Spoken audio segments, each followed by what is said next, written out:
मनुष्यानं नेहमी आपल्या आयुष्यात येणाऱ्या माणसांना पारखून घ्यावं.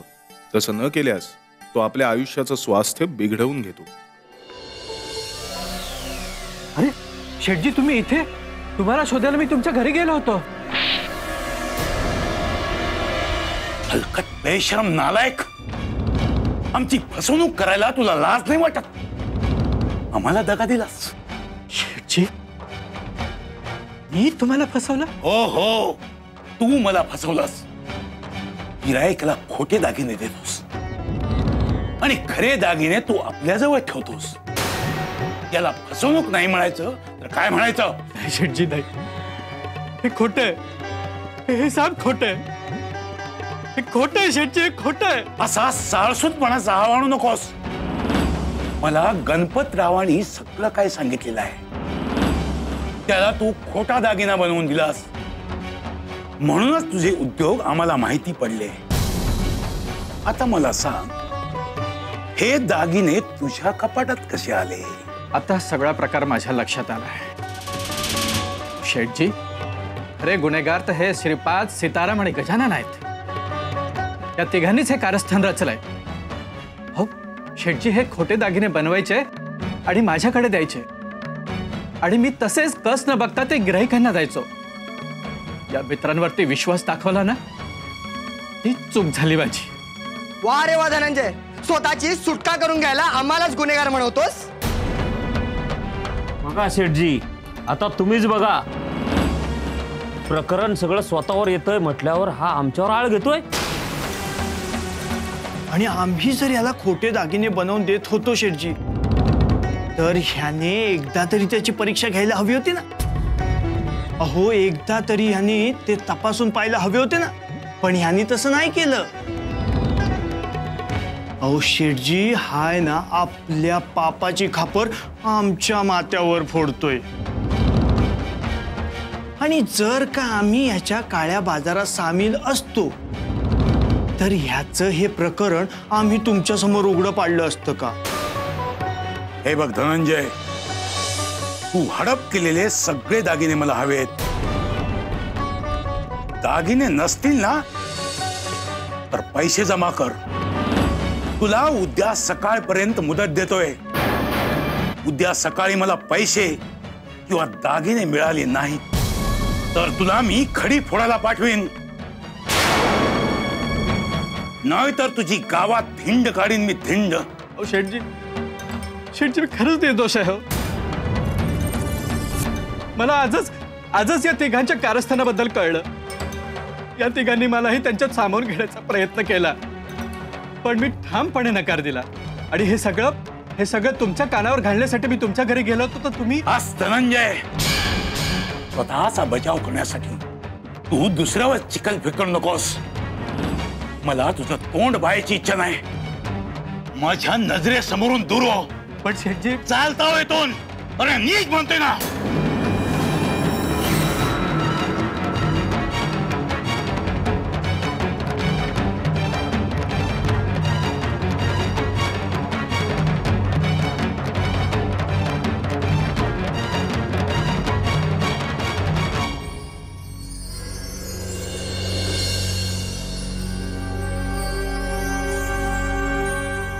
स्वामी,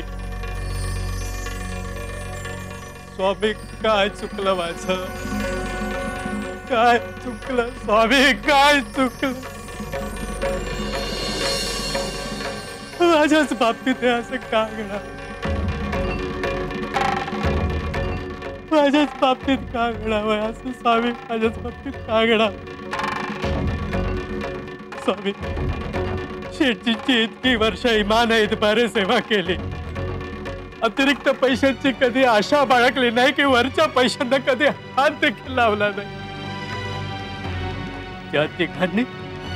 त्या बेईमान तिघांनी आपल्या कामात सामावून घेण्याचा प्रयत्न केला तरी स्वामी मी माझा सरळ मार्ग कधी सोडला नाही स्वामी. त्याचीच फळं मला मिळाली. त्याचीच फळं मिळाली स्वामी मला.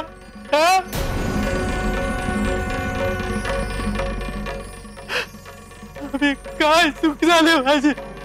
काय आजवर सरळ नाकासमोर चालत आलो, भलेपणाने वागलो,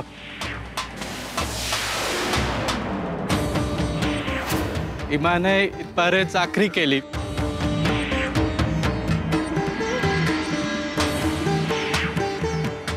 तरी माझ्या वाटेला हे यावं.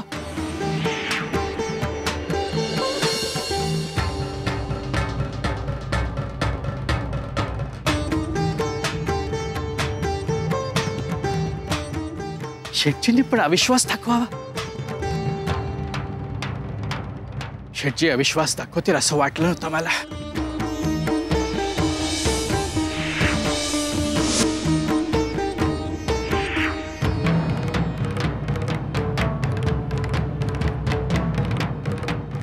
ज्या मित्रांवरती विश्वास ठेवला त्यांनीच माझा विश्वासघात केला. केसांनी गळा कापला. पैशांसाठी. पैशांपेक्षा माणूस मोठा झाला.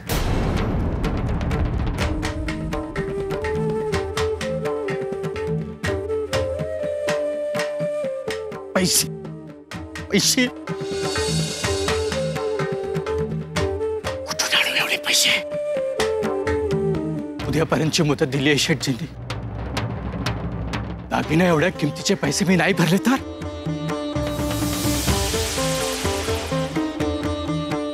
माझी बदनामी अटळ आहे. घरादारावर जप्ती येईल.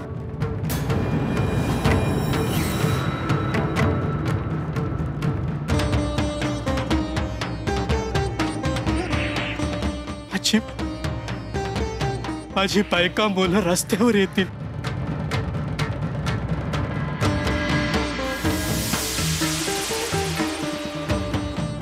उद्या पुढे मागे माझ्या छायाचं लग्न ठरलं तर माझ्यामुळे तिच्या भविष्यावर तर काही परिणाम होणार नाही ना उद्या. उद्या उद्या उद्या हा उद्या काय होईल उद्या? या उद्याची आता मला भीती वाटायला लागली आहे.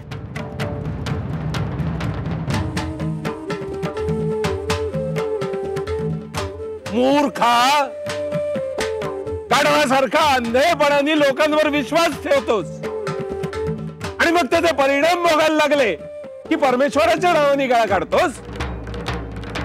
तुला किती वेळा सांगितलं असा अंधेपणाने लोकांवर विश्वास टाकत जाऊ नकोस. पण तू शहाणा होशील तर ना. त्यापासून काही बोध घेत नाहीस, मग आता वाट्याला आलेली फळं बघ. अरे परिस्थिती नेहमीच चांगली राहील. लोक नेहमीच आपल्याशी भलेपणाने वागतील असं होत नसतं रे. बघूया आता कसा काय तग धरतोयस ते. भुजंगा थांब.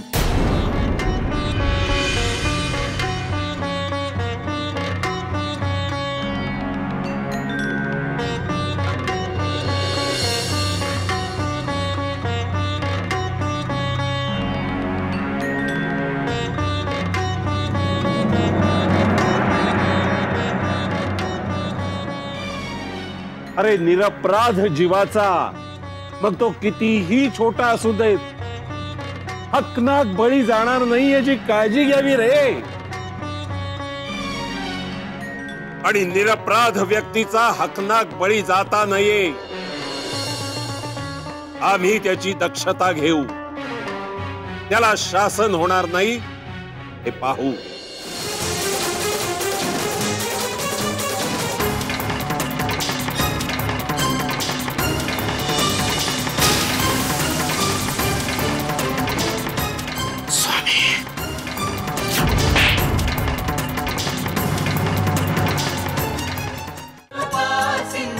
स्वामी समर्थ महाराज.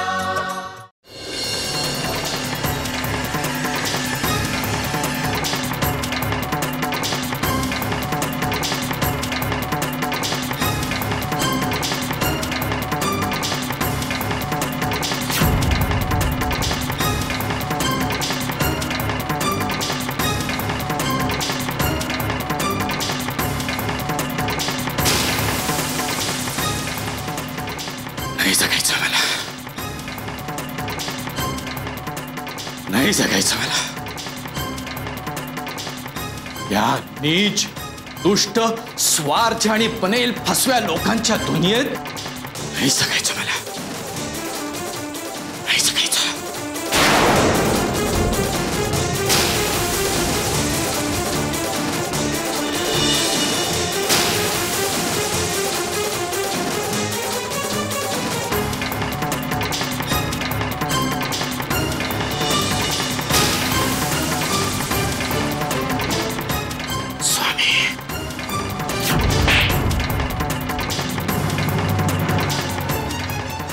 अरे मूर्खा, कडवा जीव द्यायला निघालास तू.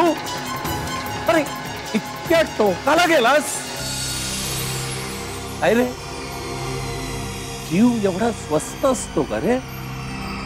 स्वामी, आमचा भक्त बनवतोस ना तू. लाज नाही वाटत असा भ्याडपणा करायला? आम्ही असताना काळजी कसली करतोस? अक्कलकोटला ये.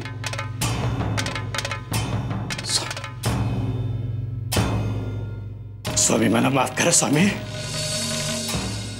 मला माफ करा. आपण माझ्या पाठीशी असताना हार मानून आयुष्याकडे पाठ फिरवून मी परत निघालो होतो. मला माफ करा स्वामी. स्वामी, आपण आज माझे डोळे उघडलेत. मला या फसव्या दुष्ट जगापासून आणि या उफराट नीतिनियमापासून स्वतःची सुटका करून घ्यायची आहे. स्वामी, स्वामी, मी येतोय तुमच्याकडे.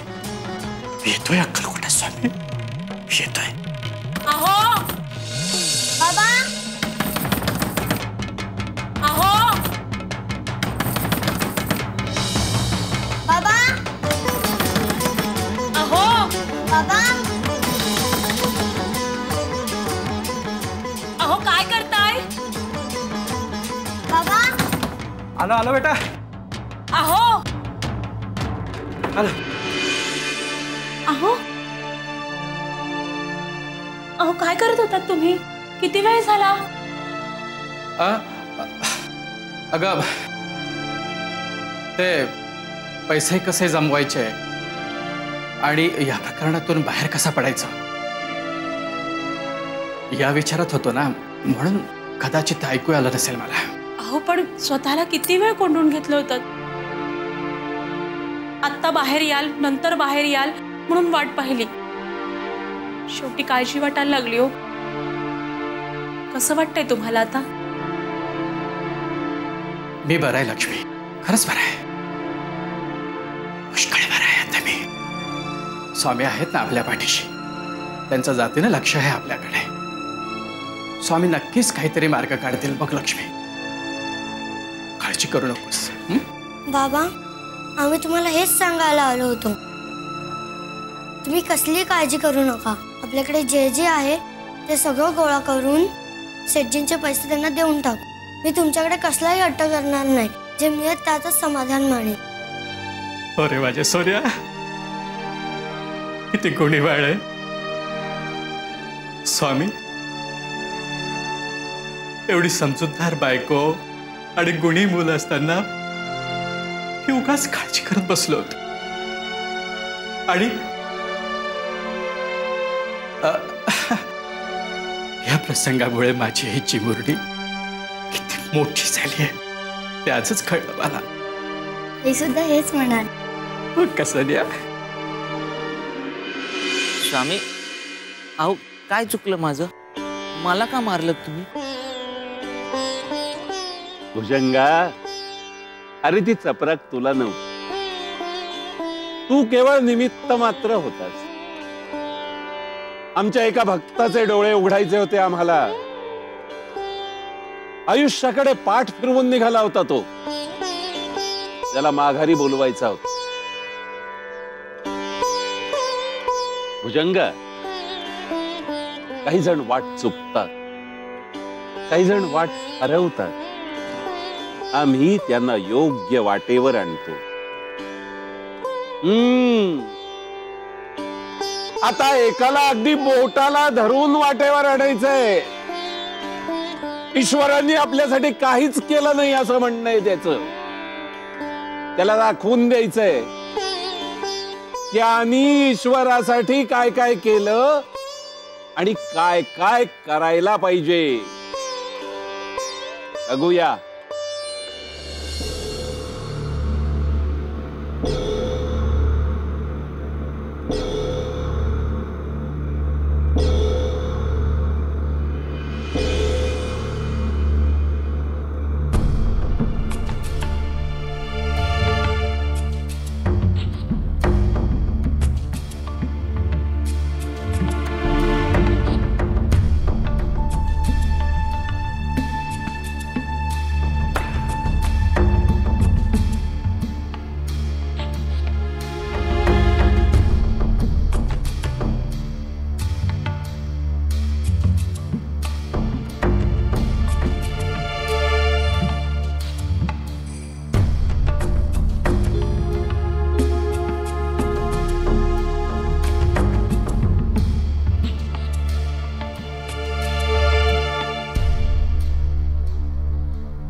अहो अहो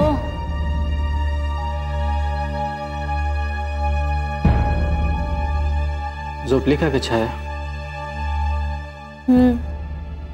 झोप येत नाही नाही म्हणता म्हणता नुकता डोळा लागला तिचा.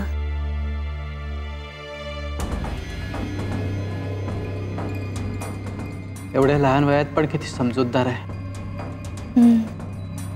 आणि मी मात्र. असं का बोलता?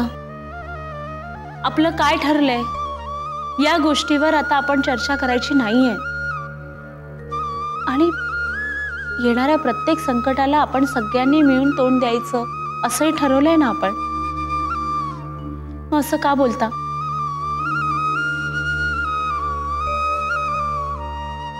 बरं, शेठजींना उद्या पैसे द्यायचे आहेत. कसे द्यायचे काही विचार केलाय का? मी केलाय विचार. काय विचार केलाय हे तरी कळू द्यात मला.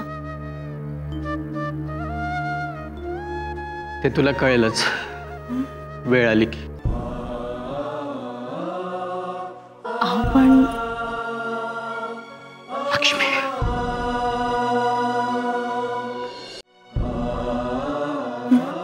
तू जाऊन झोप आता. खूप रात्र झाली. आणि तुम्ही? मी येतो थोड्या वेळाने.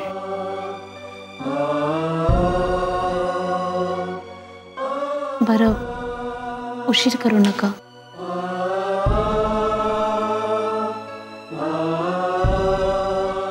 येते मी.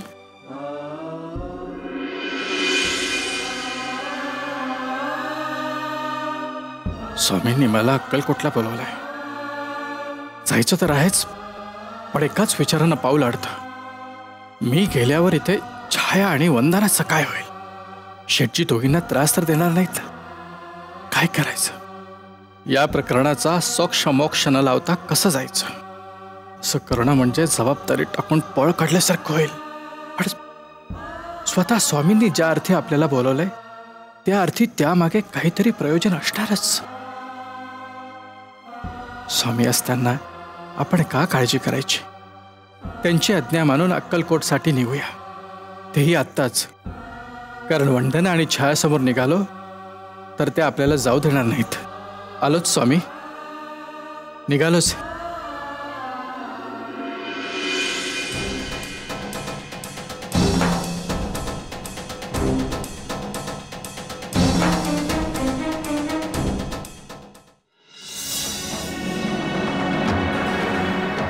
स्वामी, स्वामी, स्वामी, स्वामी, अहो इतक्या रात्री रानावनातून कुठे चालला? चोळ्या, तू आमच्यावर लक्ष ठेवून काय आहेस? जाऊन झोप जा. स्वामी, अहो तुम्हाला काही हवं असेल तर मी आणून देतो. आम्हाला काहीही नकोय. अहो मग तुम्ही. चोळ्या, आम्ही एका महत्वाच्या कामगिरीवर चाललेलो आहोत. ती कामगिरी उरकून आम्ही लगेच परत येऊ. जा, जाऊन झोप. जा.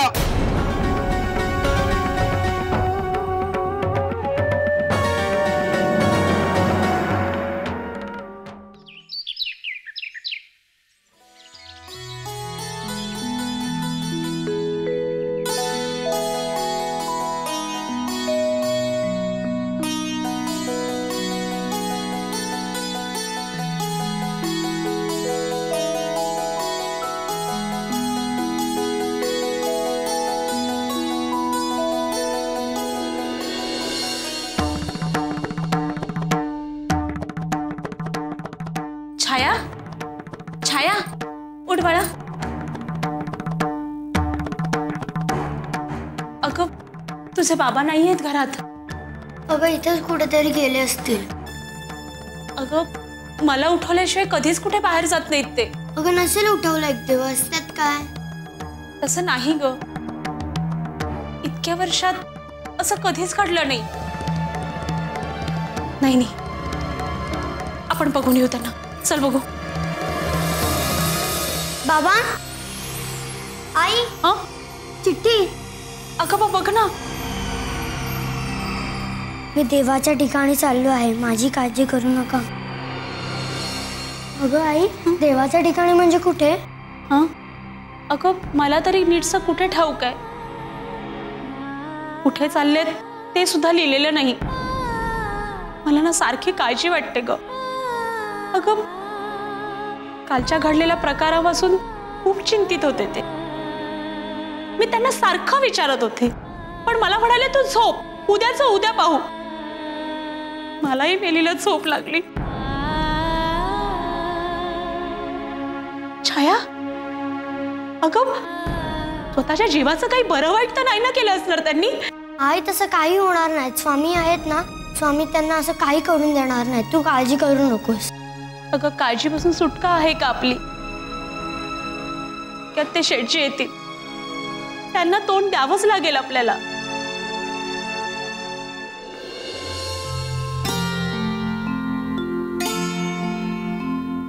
अहो अहो, असे इथे का झोपलात? इथे कोण आपण?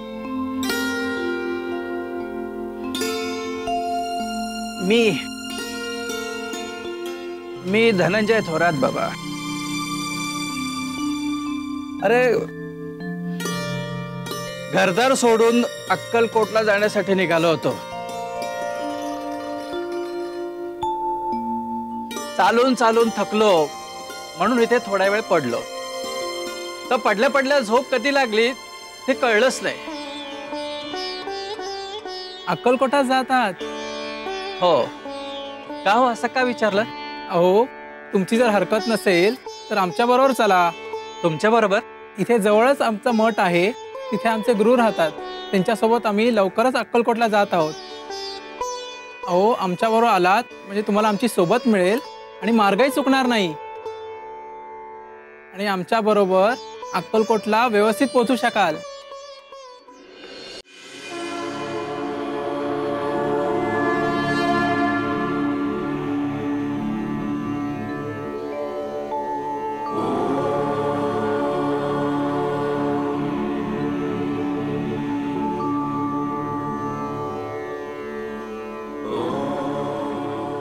जय महाराज. धनंजय, सर्व संग परित्याग करून आलाय. हो हो हो महाराज. अक्कलकोटला जायचं. हो महाराज.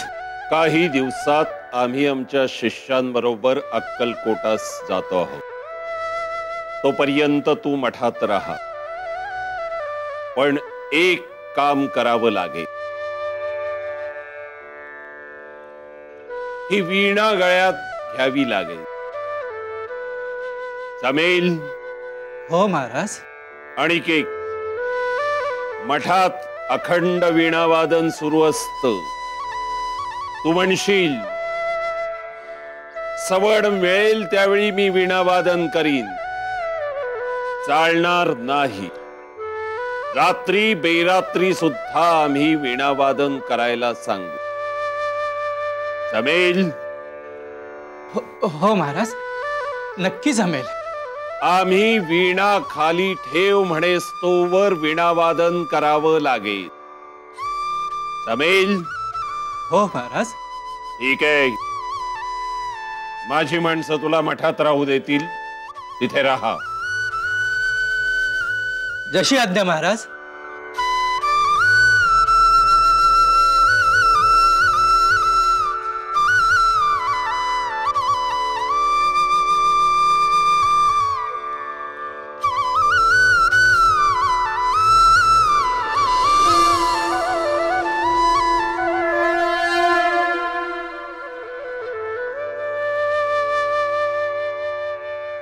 कसे वाटले आमचे महाराज? काय सांग. हो, त्यांच्याकडे बघितल्यावर ना मनात एक वेगळीच अद्भुत अनुभूती निर्माण झाली. ती शब्दात वर्णन करणं कठीणच. हे कोण आहे महाराज? माफ करा, आम्ही त्यांच्याबद्दल काही सांगू शकत. आपणाला हळूहळू कळेलच कोण आहेत ते. चला येतो. कसं होणार आहे कोणास ठाऊक, पण आता सगळं स्वामींचरणी सोडलंय म्हटल्यावर आपण कशाला काळजी करायची.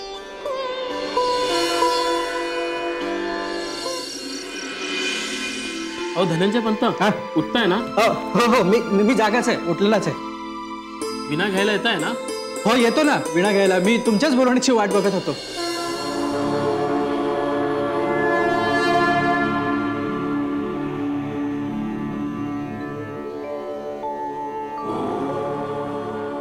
महाराज,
बापरे, 2 तास उलटून गेलेत. अजूनही विणा घेणारं कोणी आलं नाही. कुणीही येणार नाहीये. तुलाच ही वीणा अखंड चालू ठेवायची आहे. बरं बरं.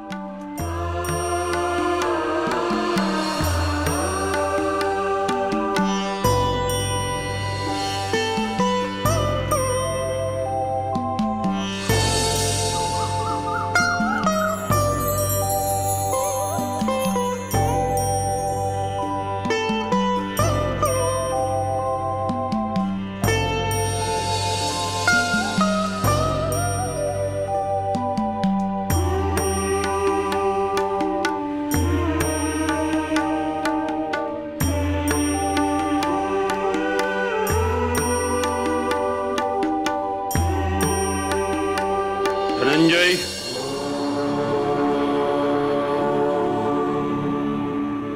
महाराज, तुझ्या खोलीत जा.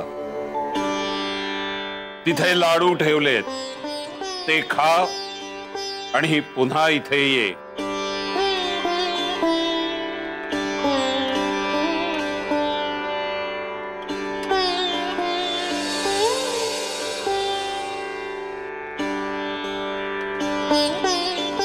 जसे आज्ञा महाराज.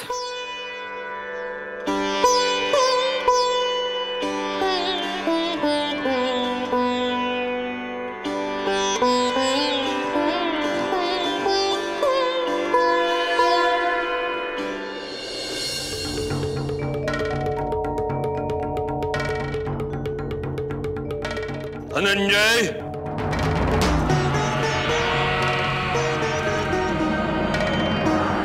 महाराज महाराज आम्ही तुला उदरभरण करण्यासाठी पाठवलं होतं, झोपा काढण्यासाठी नव्हे. झोपाच काढायच्या होत्या तर घरीच काय वाईट होतास. महाराज डोळ्यावर पेंग आली होती, रात्रभर जागरण झालं ना, म्हणून थोडासा डोळा लागला होता. तुला जाग येण्याचीच आवश्यकता आहे. आजवर खूप झोपा काढल्यास. माणसानी सदैव जागृत राहिलं पाहिजे. काय महाराज?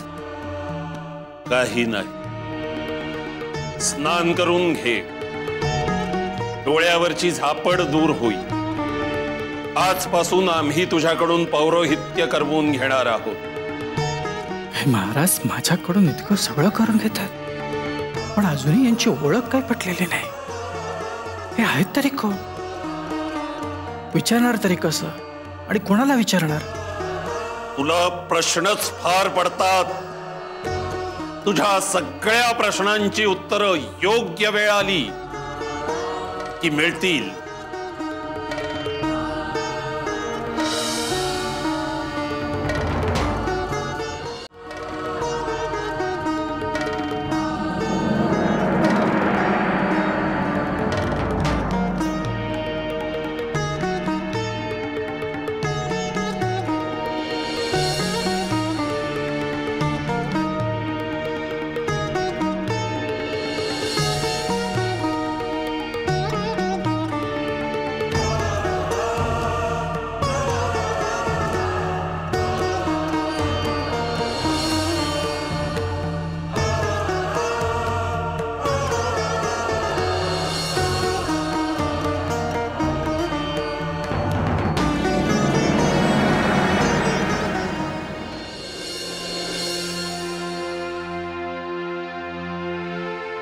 स्वामी,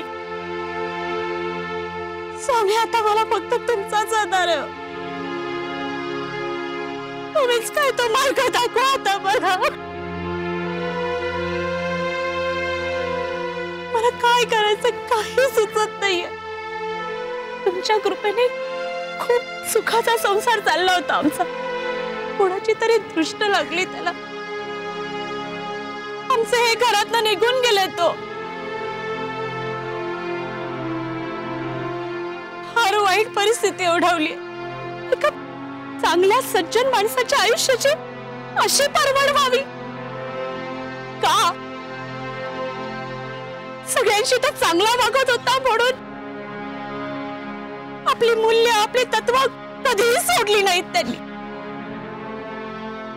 सगळ्यांशी प्रेमाने वागले. आपल्या म्हणणाऱ्या मित्रांवर त्यांनी विश्वास ठेवला. आपल्या म्हणणाऱ्या मित्रांनीच विश्वासघात केला आणि म्हणून त्यांच्यावर घर सोडून जायची पाळी यावी.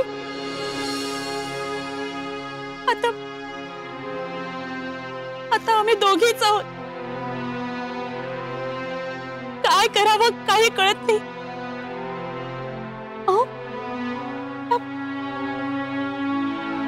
शेठजींना आम्ही काय उत्तर द्यायचं, कसं तोंड दाखवायचं, मला काही सुचत नाहीये स्वामी. मला काही सुचत नाहीये. तुम्ही दोघीही घरी जा, सर्व काही ठीक होईल. पण स्वामी, बाबा कुठे गेले असतील? मी देवाच्या ठिकाणी चाललोय एवढंच चिठ्ठीत लिहून गेलेले. देवाचं ठिकाण म्हणजे नक्की कुठे स्वामी? स्वामी, त्यांच्या लिहिण्याचा अर्थ हे जग सोडून जातो असं तर नाही ना? नाही स्वामी, नाही, नाही स्वामी, नाही. पुरी, काळजी करू नकोस.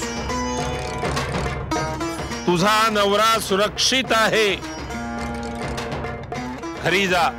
पण स्वामी, ते कुठे आहेत हे कळलं असतं तर फार बरं झालं असतं. खूप आशेने आले तुमच्याजवळ, खूप आशेने आले मी तुमच्याजवळ स्वामी. वेळ आल्यावर सगळं काही कळेल. आता घरी जा आणि आलेल्या परिस्थितीला तोंड द्या. स्वामी जा.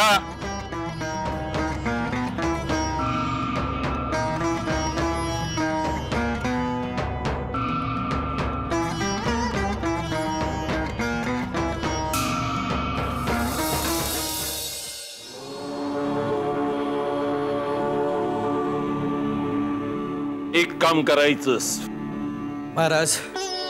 मठात अन्नदान करायचंस. अन्नदान? पण महाराज माझ्याजवळ तर काहीच नाहीये.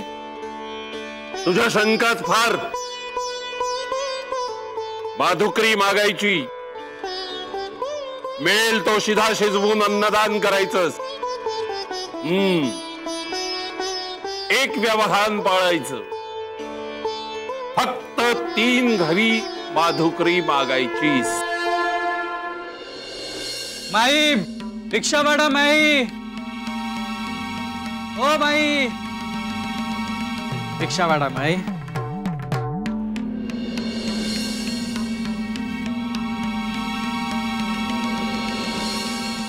माई भिक्षा वाढा.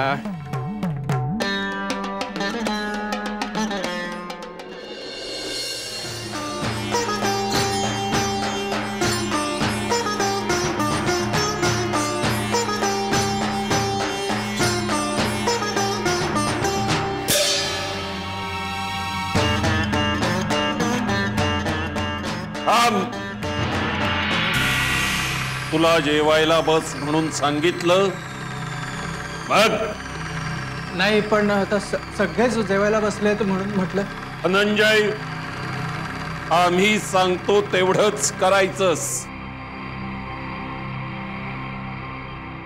तुम्ही जेवायला सुरुवात करा.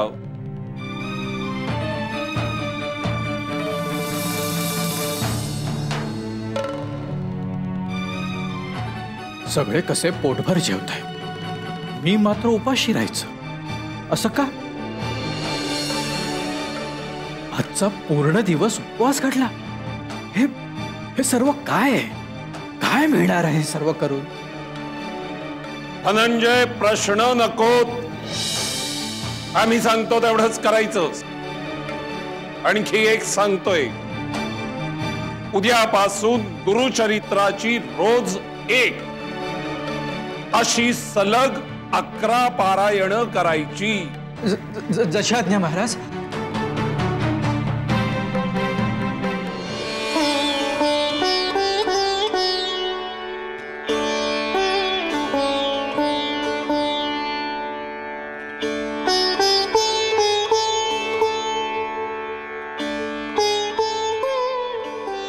गुरु महाराज की जय.